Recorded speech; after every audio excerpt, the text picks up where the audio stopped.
ये कहानी बहुत स्पेशल है क्योंकि ये कहानी मेरी नानी सुनाया करती थी। एक बार की बात है कि एक किसान रहता था, उसके पास 2 बैल थे। वो दोनों बैल बड़े हट्टे कट्टे थे और आपस में बेस्ट फ्रेंड्स भी थे। एक दिन एक बैल ने सोचा क्यों ना हम यहाँ से भाग जाएं। तो उसने दूसरे बैल को ये बात बताई। दूसरे बैल ने कहा, हाँ भाई तू ठीक कह रहा है, हमें यहाँ पे मिलता भी क्या है, काम के अलावा तो कुछ करवाता भी नहीं ये किसान। पहला बैल कहता है, हाँ कोई मंसूबा बनाते हैं, यहाँ से अगले दिन ही भाग जाएंगे। अगला दिन आता है। जब किसान का ध्यान उन पर नहीं होता तो पहला बैल दूसरे बैल की रस्सी काट देता है और दूसरा बैल पहले बैल की, और वो दोनों आपस में हंसी खुशी जंगल में भाग जाते हैं। वो जब जंगल में जाते हैं तो खूब मस्ती करते हैं, घास खाते हैं, घूमते फिरते हैं। उनको ये करते हुए 2 दिन हो जाते हैं और उनको एक शेर देख लेता है। वो शेर उन पर हमला करता है तो दोनों भाई डट कर उनका मुकाबला करते हैं और शेर को मार गिराते हैं।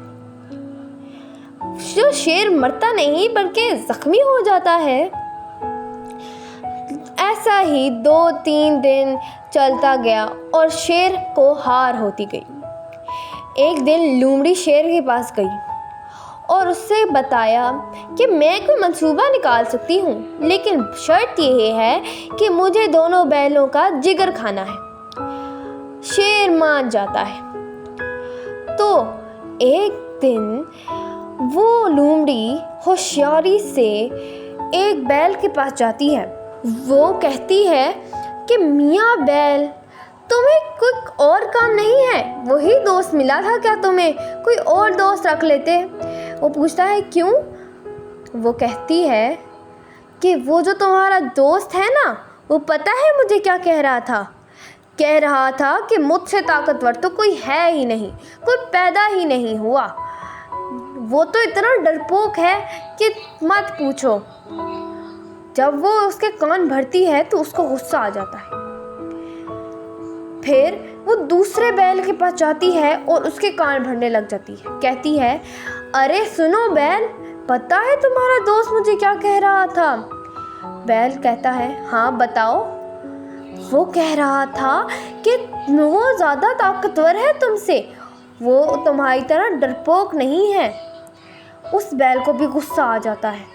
वो दोनों आपस में दोस्ती तोड़ देते हैं। ये देख के लोमड़ी खुश हो जाती है और भागकर शेर के पास चली जाती है। वो शेर से कहती है, शेर देखो मैं तुम्हारा काम कर दिया, अब जाके उन पर हमला कर दो। शेर पहले बैल पर हमला करता है और उसे आसानी से गिरा देता है। फिर शेर दूसरे बैल के पास जाता है और आसानी से उसे भी मार देता है। फिर वो और लोमड़ी मिलकर उन दोनों को चबा चबा कर खाते हैं। प्यारे बच्चों, इस कहानी से हमें ये सीख मिलता है कि कभी भी एक दूसरे से अलग मत, एक दूसरे का साथ बना रहो, क्योंकि अगर तुम टूट गए तो कोई भी तुम्हें हरा सकता है, बेशक वो तुम्हारा दोस्त हो या तुम्हारा जानी दुश्मन। उम्मीद करती हूँ कि आपको इस कहानी से कुछ सीख मिली होगी। मिलती हूँ अगले मज़े वाली कहानी के साथ। लाइक, सब्सक्राइब और कमेंट करना मत भूलिएगा। अल्लाह हाफ़िज़।